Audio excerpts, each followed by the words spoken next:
30वें दिन मेरे सीनियरों को ये पता चलता है कि ये जो विकास राज है, ये राज नहीं, ये यादव है। मैं तब तक कास्टिज्म से बहुत दूर था। मेरे क्लासमेट, मेरे रूममेट, मेरे कॉलेज में सभी जाति के थे, सभी धर्म के थे। जो लोग मेरे साथ लंच में चाय पीते थे, न्यूज में इंटर्नशिप में टी ब्रेक होता है, मतलब कभी भी आप जाके 2 घंटे पे चाय पी सकते हैं। तो जो लोग मेरे साथ रोज चाय पीते थे, वो जैसे उनको पता चला कि मैं यादव हूं, वो मेरे साथ चाय पीना बंद कर दिए। मैं अपने एक सीनियर से पूछा जिनका नाम सद्दाम था। अभी वो दिल्ली के ANI में, जो कि न्यूज एजेंसी है, वहाँ पे न्यूज एडिटर है। मैं बता रहे थे कि शिक्षित होना कितना ज़रूरी है। मैं मैकेनिकल इंजीनियर 2018 का पास आउट हूँ, गाजियाबाद से। 2018 के बाद जब 2020 में 20 के लास्ट में अपने चैनल को शुरू किया था, तब तक मैं 13 जॉब को छोड़ चुका था, प्राइवेट जॉब को करके। किसी में 3 दिन, किसी में 4 दिन, किसी में 10 दिन। लास्ट में जब मास कॉम की पढ़ाई 1 साल का डिप्लोमा कर लिया, उसके बाद न्यूज़ 18 में इंटर्नशिप के लिए मैं गया था। आप लोग देखते होंगे कि न्यूज़ 18 के पीछे जो शो चलता है, नेताजी लपेटे में हैं, या इस तरह के कई सारे शो आते हैं, तो पीछे में जो ऑडियंस बैठे रहते हैं वो कॉलेज के बच्चे होते हैं। दरअसल कॉलेज में जो पढ़ाई कर रहे होते हैं उनको ले जाया जाता है कि आप बैठिए और चीज़ों को देखकर सीखिए। वहाँ से सीखा भी। और इंटर्नशिप के दरमियान, चूँकि मेरा नाम विकास राज है, मैं बहुत नॉर्मल सा लड़का था। 3 बहन के बाद एक भाई, पिताजी और बहनों का बहुत प्यार मिला था। शिक्षित होना क्यों ज़रूरी है, अगर मैं बताऊँ तो इससे पहले मैं अपने परिवार का ही उदाहरण देता हूँ। कहीं नहीं दिया हूँ, यहाँ पे इसलिए दे रहा हूँ क्योंकि यहाँ पे घर जैसा मुझे माहौल मिल रहा है। और दिलीप भैया कभी भी मुझे एज ए पॉलिटिशियन प्यार नहीं किए हैं। इनका प्यार पीछे से इस कदर मिला है कि आप समझ नहीं सकते हैं। एक गार्जियन स्वरूप, इसीलिए मैं इनका पैर छूता हूँ। और कभी भी आप लोग के सामने भी छुआ, 4 दिन पहले जब मिला था तब भी छुआ था। वरना मैं किसी खादी और खाकी वाले को इज्जत नहीं देता हूँ, मैं काम से काम रखता हूँ। लेकिन जब बात शिक्षित होने की आती है, शिक्षा पे आती है, क्यों ज़रूरी है ये बताना। न्यूज़ 18 में था, इंटर्नशिप कर रहा था। लगभग 28 दिन मेरा इंटर्नशिप पूरा हो चुका था। 29वें दिन मेरे सीनियरों को ये पता चलता है कि ये जो विकास राज है, ये राज नहीं, ये यादव है। मैं तब तक कास्टिज्म से बहुत दूर था। मेरे क्लासमेट, मेरे रूममेट, मेरे कॉलेज में सभी जाति के थे, सभी धर्म के थे। जो लोग मेरे साथ लंच में चाय पीते थे, न्यूज में इंटर्नशिप में टी ब्रेक होता है, मतलब कभी भी आप जाके 2 घंटे पे चाय पी सकते हैं। तो जो लोग मेरे साथ रोज चाय पीते थे, वो जैसे उनको पता चला कि मैं यादव हूँ, वो मेरे साथ चाय पीना बंद कर दिए। मैं अपने एक सीनियर से पूछा जिनका नाम सद्दाम था। अभी वो दिल्ली के ANI में, जो कि न्यूज एजेंसी है, वहाँ पे न्यूज एडिटर है। मैंने उनसे बोला कि भैया ऐसा क्यों हुआ मेरे साथ, अचानक से मैं बूढ़ा हो गया और कोई हमसे बात नहीं कर रहा है, मेरे खबर डेस्क पे रह जा रहा है, वो चल नहीं रहा है। तो बोले तुम्हारा जाति सब जान गया है। और न्यूज़ बड़े बड़े मीडिया हाउस में हम लोग जिस समाज की बात करते हैं, और मैं जब भी समाज बोलता हूँ तो उसका अर्थ यही होता है OBC, SC, ST, माइनॉरिटी। मैं फॉरवर्डों को अपने साथ नहीं रखता हूँ। अगर यहाँ पे कोई होंगे भी तो बुरा मत मानिएगा, मुझे बुरा आप लोगों ने ही बना दिया है। मैं बुरा था नहीं, इस बात को आप समझिएगा अगर कोई है। हुआ क्या कि जब मुझे ये बोला गया कि मेरे जात की वजह से, तो 2 दिन मैं सहा और जाके मैं मेल कर दिया सीधा अपने बॉस को कि सर अब मैं कल से नहीं आऊँगा। मुझे ये बोला गया कि तुम्हारा इंटर्नशिप का 13,000 रुपया जो बनता है, अगर तुम 2 दिन और कर लोगे तो तुम्हारा पैसा तुमको मिल जाएगा। मैं बोला नहीं चाहिए सर, क्योंकि मैं घर का एक लौता लड़का था। उस दिन मुझे समझ में आया कि मेरी बड़ी बहन अपने नाम के आगे सिन्हा क्यों लगाती है। उस दिन समझ में आया जब मैं ग्रेजुएट हो गया, कई जॉब को कर चुका था, लेकिन जब मेरे साथ चाय पीने का इग्नोरेंस किया गया तो मैं समझ गया कि मेरी बहन सिन्हा क्यों लगाती है। और सिर्फ सिन्हा नहीं लगाती है। जब मैं क्लास 5 में पढ़ता था, जब 2006 का वक्त था, तो मेरी बड़ी बहन सचिवालय में जॉब करने लगी थी।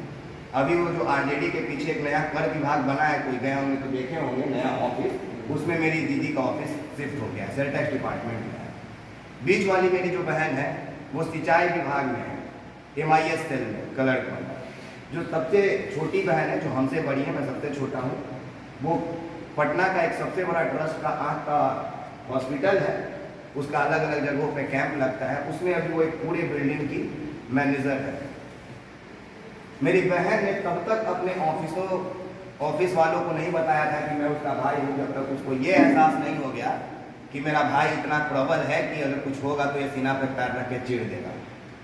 मैं बुरा क्यों बना? अगर आज मैं शिक्षित होने पे बात करने आया हूँ, समाज को एकत्रित करने की बात आया हूँ, तो ये बात भी आप लोग से छुपा हुआ थोड़े कि विकास राज निहायती बेवकूफ, निहायती रंगबाज टाइप का, उद्दंड प्रवृत्ति का, एकदम जुबान से गंदा लड़का, सब जानते होंगे, कई दफा हमको गाली देते हुए सुने होंगे।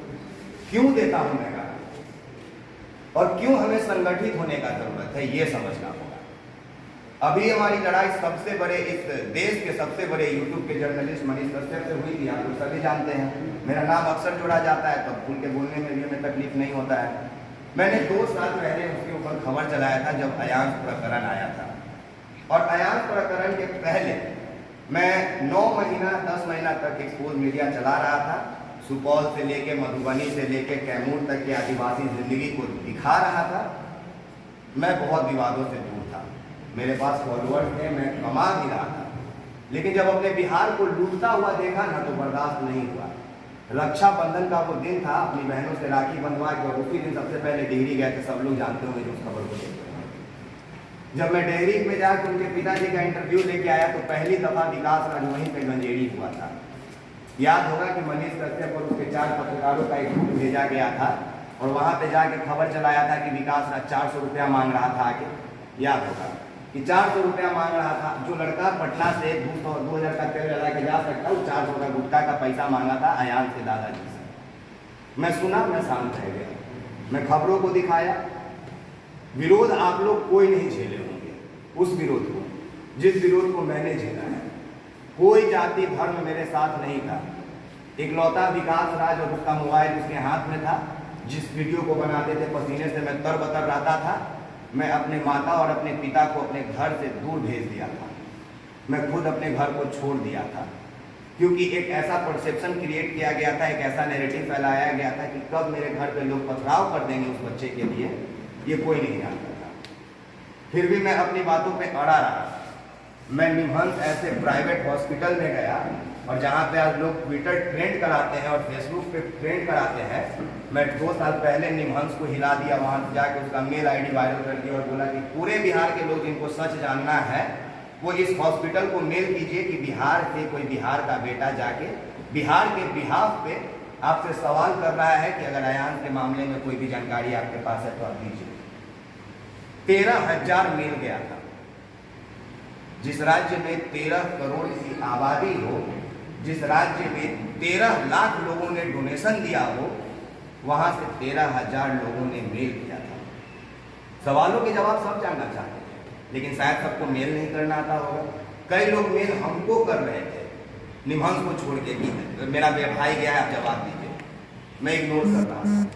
जब मैं निमहंस में गया तो हमसे पूछा गया कि किस मीडिया से हैं आप? मैंने बोला एक्सपोज मीडिया। वो बोले प्रिंट मीडिया से? मैंने बोला नहीं, नॉर्मल सा इलेक्ट्रॉनिक मीडिया जिसको आप पोर्टल बोलते हैं, मैं वहाँ से।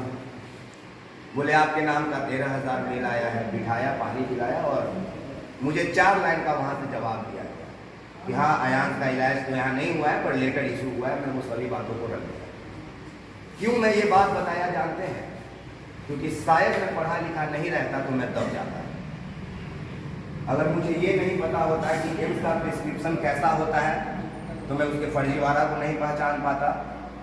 शायद मुझे गूगल पे आर्टिकल को पढ़ के ये नहीं जानना आता कि कौन से खबर को कब अपलोड किया गया है, तो शायद आज बिहार मेरा नाम नहीं जानता। उसके बाद तमिलनाडु, उसके बाद कश्मीर फाइल्स का, कश्मीर का पुलवामा में जाके रिपोर्टिंग करना। उसके बाद जब आनंद मोहन का रिहाई हो रहा था तब मैं जी कृष्णैया जी के परिवार को ढूंढ के हैदराबाद में जाके रिपोर्टिंग किया था, उनके परिवार को ढूंढा था। और मुझे याद है कि जब मैं उस परिवार का इंटरव्यू लेकर निकला था और फोटो वायरल किया था तो चिराग पासवान जी एक आदमी से हमको फ़ोन करवाए थे कि विकास से नंबर मांग के दे दो ना। मैंने नहीं दिया था। आप लोग को पता होगा कि चिराग पासवान जाने वाले थे लेकिन नहीं गए थे। मैं आप सबके सामने कहता हूँ मैं नहीं दिया था। मैं इसलिए नहीं दिया था क्योंकि मैं 1.5 दिन पहले उस हैदराबाद में पहुँचा था, जहाँ पे खाने का दिक्कत था, लैंग्वेज का दिक्कत था। मैं कम से कम 200 आदमी के सामने गिड़गिड़ाया था कि मुझे उस इंसान का पता बता दीजिए, मैं हैदराबाद में बैठा हूँ। किसी ने मदद नहीं किया था। लास्ट में मदद करने के लिए सामने आए थे अमिताभ दास, जो पूर्व में IPS रहे हैं, आप लोगों का कई दफ़ा इंटरव्यू देखते हैं। उन्होंने हमें कॉल क्या किया, बोले बेटा अब तुम जाओ, इतना नंबर घर में मेरा नाम लेना, तुम्हारे लिए दरवाज़ा खुल जाएगा। जब तक मैं उस घर पे गया वो परिवार बहुत परेशान हो चुका था। 2-4 लोकल न्यूज़ में उनका बाइट चल रहा था, बड़े बड़े प्लेटफॉर्म पे न्यूज़ चल रहा था। वो लोग इंटरव्यू देने से मना कर दिए। मैं कभी जिद नहीं करता हूँ। मैं उनके दरवाजे पे बैठ गया, अपने बैग में से एक पेपर और एक पेन निकाला। जो छोटी सी बच्ची 11-12 साल की दरवाजा पे बोलने आई थी कि मैडम अब नहीं है, और मैं मैडम को छत पे देख चुका था। मुझे उनका सिचुएशन पता था, मैंने कुछ नहीं किया।